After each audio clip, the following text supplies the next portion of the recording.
2. Year 100 of the dawn. Before the blood. Don't go out, Mother. I beg of you. I am afraid without you.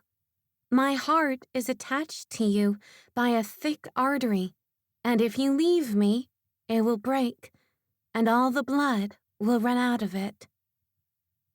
George Gomez, The Music from the Water.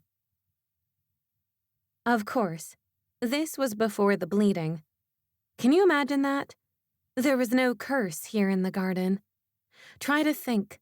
Try to imagine a woman's life without the monthly gift. It is hard to imagine now. In retrospect, it was dreamy. True heaven. If Aunt Flo did not visit every month from the age of puberty, a woman might feel like a man, without the hassle, the pain, the mess of the wondrous cycle, pun intended, but with all the sentiments of a woman. It was lovely. But I didn't think of not bleeding as lovely. I thought of it as normal. Later, of course, after the fateful bite, the bleeding started. I remember thinking I must be dying. Even though I had heard the words of the curse, it hadn't registered in my mind that this would be any part of it. So strange. Was there a way to have babies in the garden without the monthly madness? I believe there must have been, but sadly, I never got to experience that miracle. After we ate the apple, there was no way back.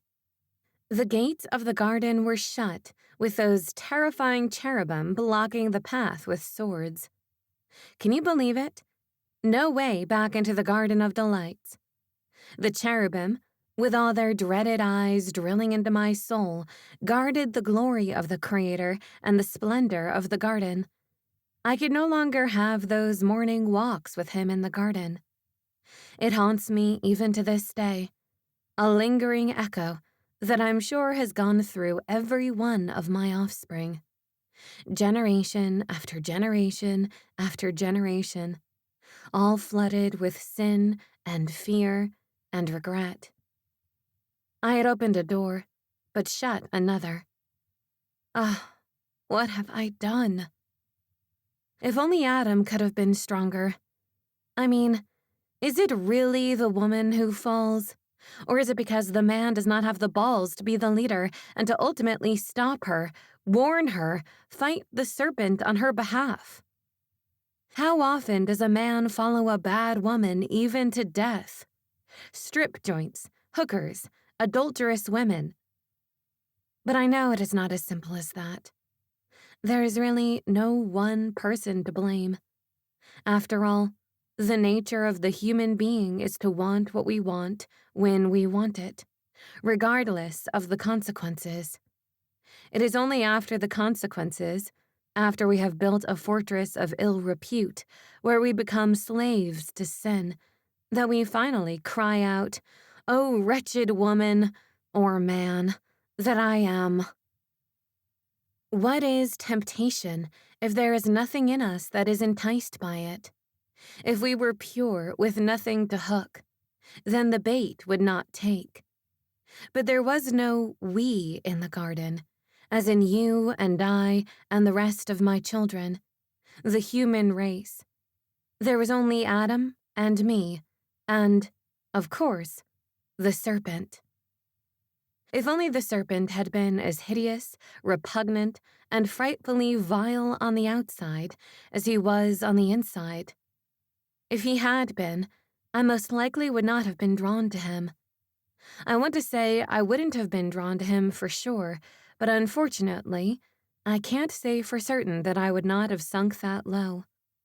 He was, however, really quite stunning in his appearance, as the object of our sin often is. The other animals were there too, of course, and they talked as well. Of course they talked. Otherwise, when the serpent spoke, it would have freaked me out. The other animals, however, for whatever reason I do not know, were pure and sweet. I am sure they could do no wrong. We all lived in peace in the garden of God, all except that nasty serpent. I don't know if he was an animal or a messenger of evil. Maybe he was Lucifer who fell from heaven, inhabiting the serpent's body, or Satan transformed into a serpent to entice me to the tree. On that fateful day when the serpent spoke to me, a conversation ensued that would twist the fate of all humanity. If I had known what sort of evil lied to me through that serpent's words, do you think I would have succumbed to the temptation? So deceptive was that mouth when it opened. It was like light poured out, but not the pure light of the essence of God, with a warm, incandescent glow of peace like the sun. No, it was more like fluorescent light, eerie and greenish. The light bounced around, flickering, as if it did not emanate from the serpent. Instead, it seemed that he reflected it from another source. Still, it drew me in, and it felt as if I could look deeper, could finally grasp the answer to everything. Why did that matter, if I truly had everything already given to me by the Creator? I wondered if I hadn't been in a conversation with the angel of light, and later I knew that to be true, and that the angel of light was Lucifer. I still wonder about it, even now, although I'm old as eternity and have watched the generations of my descendants, women as well as men, toil and struggle as they work the land. The curse, of course, seemed a bit overdone, because women got the curse of the pain in childbearing and the curse of desiring a husband that is indeed never satisfied, and they also inherited the man's curse, to work and to toil over the land, which does not yield its fruit any more easily to a woman than to a man. Yes, I share the men's curse, which has some blessings of its own as well. I like doing something with my hands other than housekeeping. In each curse given to man and woman, there is also a blessing. I have many questions I would like to ask the Creator of the universe, the Creator of the garden, and the Creator of me, who fashioned me in such a way that I would have the capacity or even the notion to want to follow the serpent's enticing words. Why did I desire the wisdom to know everything? Didn't I fellowship daily with wisdom personified? Why did I aspire to possess the knowledge of good and evil when all I knew was good? Maybe it was because I had never tasted evil. I had no reference point. A child, when he or she is cognitive of the fact that he or she has just committed a selfish act, whether small or large, knows that they have just done something wrong. It seems to be written in their psyche. But I had never been a child. Why did I fall for the words, to be like God? Maybe it seemed like nirvana to me. After every day eating the same fruits, being with the same man, talking to my animal friends, which I loved. But they were animals nonetheless. Like one of my best pals, Lola the lamb. She's so perfect and sweet. There's only so many things I can say to her about my feelings, though. By the way, I can't wait to tell you some of the things that the animals and I talked about. But first, I believe I owe you an explanation. Or at least, an attempt at an explanation, since I have been blamed for causing the whole human race to be under a curse. These pages from my memory are my attempt to show you that perhaps, if it hadn't been me, it may have been you, and also to reveal the intricate web of darkness that lies in wait behind those beautifully crafted words of the serpent. Yes, it was a seemingly never-ending tangled net of deceptive logic and story that had a very bitter end, like gladly seizing the next new philosophy or trend that promises to be the truth that sets you free, then discovering it is another noose around your neck, choking you with more lies until you may never breathe sweet truth again. Have you ever heard that fruit eaten in secret is sweet? Well, this fruit is bitter and will continue to be bitter. Thousands of miles away from the Garden of Delight, sometime in the 20th century, a young, beautiful artist with eyes resembling deep wells of sapphires will form a noose with a rope and hang by her own hand from the rafters in her studio. Thousands of years after I bit the fruit promising the knowledge of good and evil, she will be found high above a cesspool of books promising the knowledge of good and evil, promises of becoming like God.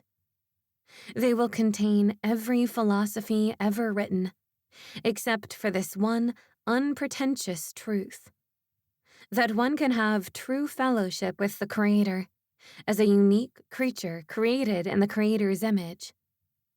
This is the truth that can set a soul free. There is a way into this relationship. Those books, those theories, are the rotten fruits from the tree that promises good, but becomes a barren tree with a dead end, forever learning, but never coming into the knowledge of the truth. If it feels weird, it is weird. If it feels like a never-ending quest, it is. The simple truth of God is pure living water from heaven. Once you drink of this water of life, you know it. You are freed and on your journey home. It is too simple for some. That is why they miss it. Because they want to be smarter than God, or they do take a drink of the pure water, organize it into a water religion, and pretty soon, no one can find the way to the fountain anymore, even if they bring an offering.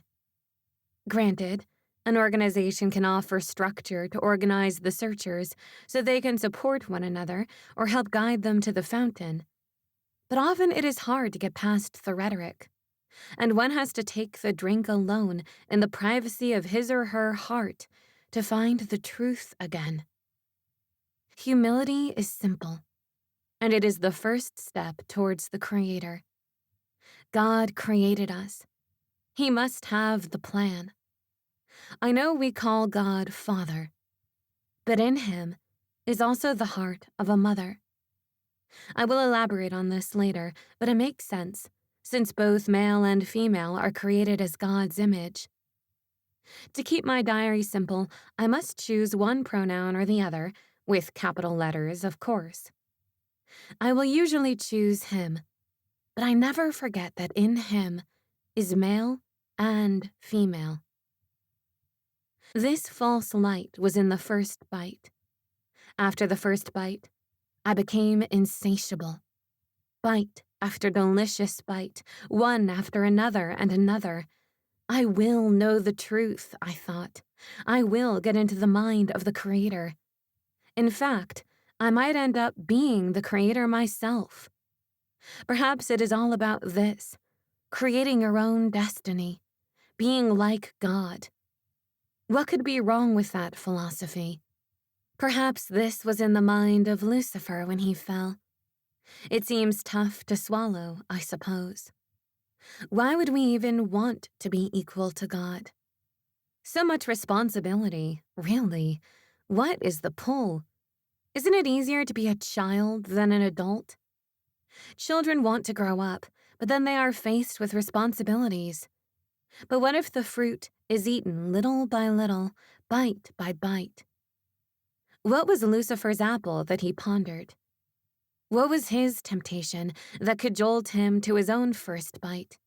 The one where he signed his own soul away, which led to his fall from heaven.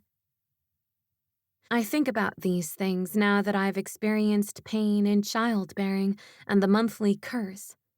For at least, how old am I now? 100 years? 120? I know, I like to go on and on about how terrible it all is. Hormones. But in all reality, the monthly gift keeps me grounded and humbled. It reminds me that we are not in the garden and that there are consequences for my sin. It also reminds me that God made me special, with a womb that He can breathe life through. The curse and the blessing within the curse. Even though there's pain involved, and many of my daughters will die in childbirth throughout time, it is a beautiful thing to bring a child into the world. I am honored that I am such a vessel, a woman. I won't be esteemed the way I should be throughout all of humanity, but I believe that God honors me. And perhaps the bleeding is symbolic of another bleeding that brings new life to the world. A blood of rebirth from the compassionate proverbial womb of God. The culmination of His scarlet thread of redemption that brings forth a son, a savior of the world. My bleeding cannot be compared to the bleeding of God's heart as He sees the suffering of creation throughout time. How can God let this happen? I don't know. I don't have those answers. But I know He will give everything to get us back into the garden, just as I would give everything to my children. He will go beyond the blood. When the destruction ends, will the building begin again? Will we fear God at all after the fall? Will we know God better? Will we let Him in? Lauri, Matisse.